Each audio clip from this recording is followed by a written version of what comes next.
A suspicious millionaire disguises himself as a limousine driver to find out what his beautiful young wife does every afternoon, and what he discovers shocks him.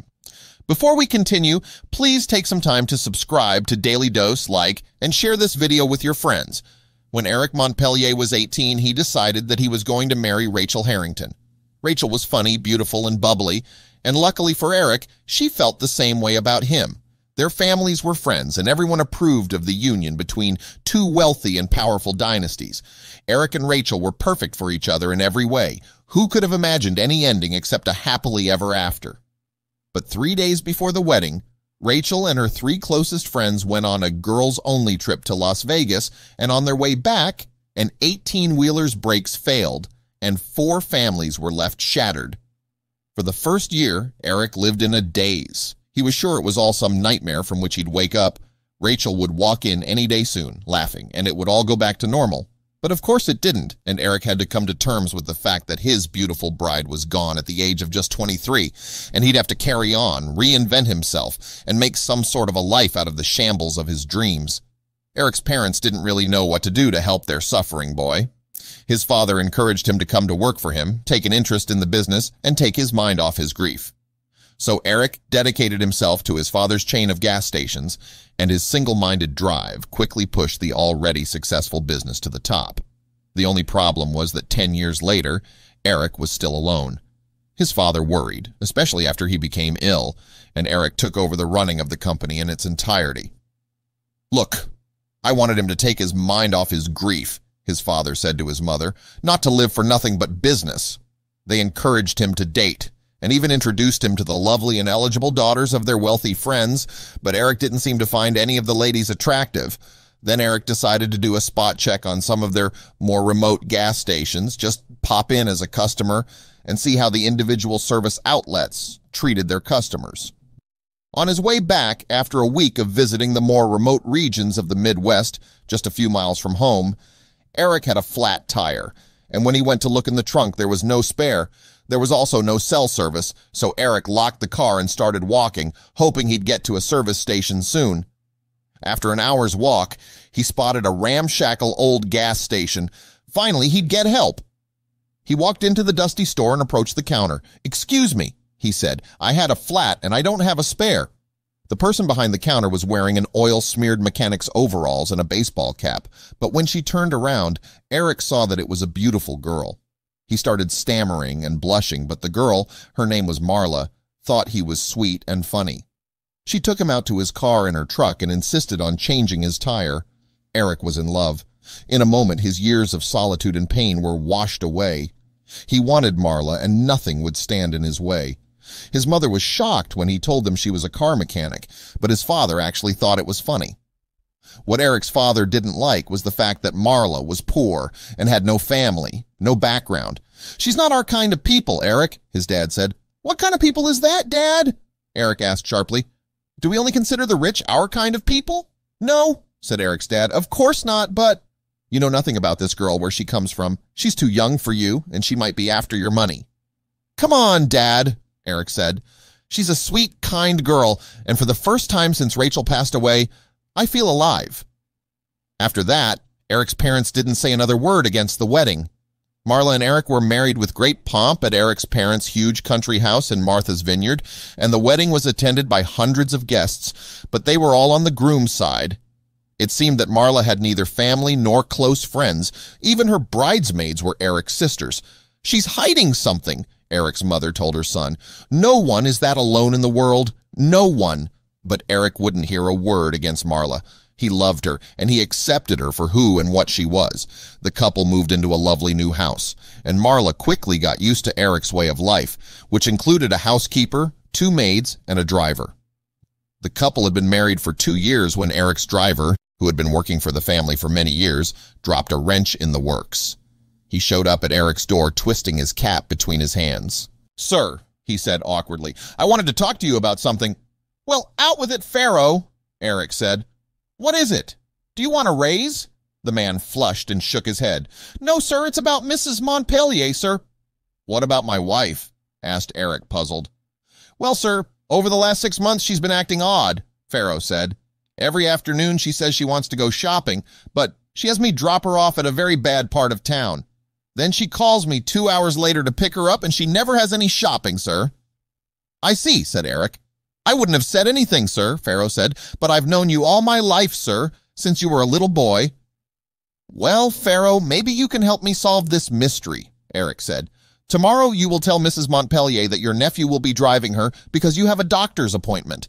I'll wear your uniform, your cap, and dark glasses, and I'll keep the smoke divider in the limousine up," Eric said. "She won't even look at me, and I'll find out the truth." That night, Eric casually asked Marla what she was doing the next day, and she replied, "Oh, nothing much. Just going into town for some shopping, maybe get my hair done." Don't jump to conclusions before you know all the facts, but Eric knew it was all a lie. That night, lying in bed next to his beautiful wife, he couldn't sleep. Was his entire marriage a lie? He'd been so happy these last 2 years, and he thought Marla was too. Tomorrow, he thought, tomorrow I'll know the whole truth. The next day, Eric pretended to leave for the office, then ducked back into Pharaoh's apartment over the garage and changed into his uniform. He slicked back his hair with gel, put on his dark glasses, and got into the car to wait for Marla. At the arranged time, Marla came out, got into the car, and said, "Please, can you drive me to 25 Camden Street?" Eric nodded and drove. The address Marla had asked to be taken to was very unsavory, in a part of town where the apartments were cheap and often occupied by people just one step away from living on the streets. When they arrived at the address, Marla instructed him to wait for her phone call before picking her up. Not once had she looked at Eric. She really seemed preoccupied. Eric drove down 2 blocks and parked the limousine. Then he walked back and into the building Marla had entered. It was a dump. What was his wife doing here? Then Eric heard her voice. "I'm sorry I can't stay too long, but you know I do love you." A red-hot wave of jealousy and anger ran through Eric, and without a second thought, he shoved his shoulder into the door. Inside, the apartment was even more miserable, and sitting on the sofa holding an old man's hands was Marla. She jumped to her feet, deadly pale. "Eric," she gasped, "what are you doing here?" "I should be the one asking the questions," Eric cried. "What is this place, and who is this man?" Marla took a deep breath. "This is my father, Eric. He is ill. He had a stroke, so I come to help him whenever I can." "But why didn't you tell me? You said you were an orphan," Eric asked. "My father was in prison. I was so ashamed." Marla whispered, "I was afraid you wouldn't want to be with a girl like me, a girl from nowhere with a convict father." Eric took Marla's hands in his. "I love you, Marla, and nothing would ever make me change my mind about you." Marla started crying and threw her arms around Eric. "Oh, Eric, I'm so sorry. I've hated lying to you," Marla said. Then she introduced Eric to her father, who was badly affected by his stroke and had lost the power of speech. Eric insisted on getting Marla's father into an assisted living facility where he was properly cared for, and Marla didn't have to sneak in to visit him. A few weeks later, Marla had some wonderful news for Eric. He was going to be a father. Eric was overjoyed when he heard the news. After years of loneliness and heartache, his life was finally turning around. The prospect of becoming a father filled him with a sense of purpose and excitement that he hadn't felt in years. He began making plans for the future, imagining the joy of raising a child with Marla by his side. The house that had once felt too big and empty suddenly seemed perfect for a growing family. Marla, too, was thrilled, but she couldn't help but feel a lingering sense of guilt. She had kept such a significant part of her life hidden from Eric, and even though he had forgiven her, she worried that the trust between them had been damaged. She decided that from now on, she would be completely open with Eric, no more secrets. She wanted their marriage to be built on honesty and love, especially with a baby on the way. As the months passed, Marla's pregnancy progressed smoothly. Eric doted on her, ensuring she had everything she needed and more. He attended every doctor's appointment, read every parenting book he could find, and even started renovating a room in their house to turn it into a nursery. He wanted everything to be perfect for the arrival of their child. Despite the happiness that filled their home, there were still moments of tension.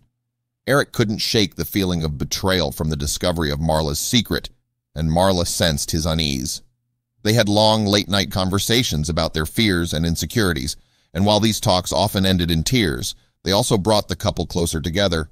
They both knew that building a life together meant confronting their pasts and working through their issues.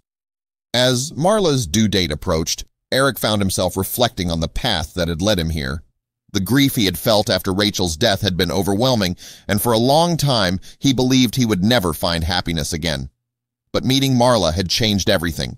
She had brought light back into his life, and now, with a baby on the way, Eric felt like he had been given a second chance at happiness. He promised himself that he would do whatever it took to protect his family and ensure that Marla and their child never had to face the hardships he had endured. Finally, the day came when Marla went into labor. Eric was by her side every step of the way, holding her hand and encouraging her through the pain. After hours of labor, their baby was born, a healthy, beautiful little girl. When the doctor placed their daughter in Marla's arms, tears filled both their eyes. In that moment, all the doubts and fears melted away, replaced by an overwhelming sense of love and joy. They named their daughter Rachel after Eric's late fiancée, as a way of honoring her memory and the journey that had brought them to this point. Holding Rachel in his arms, Eric knew that his life had come full circle. The pain of the past was still there, but it had been transformed into something beautiful, a new beginning, a new family, and a future filled with love. As the weeks passed, Eric and Marla settled into their new roles as parents, and their home was filled with the laughter and cries of baby Rachel. The challenges of parenthood were real, but they faced them together, growing even closer in the process. Eric found a new kind of joy in the small moments, rocking Rachel to sleep, watching her smile for the first time, and seeing the tender way Marla cared for their daughter. It was in these moments that Eric realized how much he had truly healed. The grief that had once consumed him had been replaced by a deep, abiding love for his family. Marla, too, found herself transformed by motherhood. The fears and insecurities that had once plagued her seemed to fade as she devoted herself to caring for Rachel. She no longer worried about the secrets of her past, knowing that Eric loved her unconditionally and that their bond was stronger than ever. The love they shared for their daughter only deepened their connection, and Marla felt a sense of peace and fulfillment she had never known before.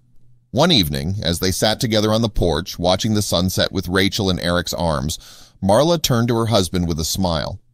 "I never thought life could be this good," she said softly. "Thank you for giving me a family, for standing by me through everything." Eric looked at her, his heart swelling with love. "No, Marla," he replied. "Thank you. You brought me back to life when I thought I would never be happy again. You and Rachel are everything to me." They sat in silence for a while, content in each other's company. The weight of the past finally lifted from their shoulders. As the sun dipped below the horizon, casting a warm, golden glow over their home, Eric knew that the future was bright. Together they had faced the darkness and come out stronger, ready to embrace whatever life had in store for them. And as they looked down at their sleeping daughter, they both knew that the best was yet to come.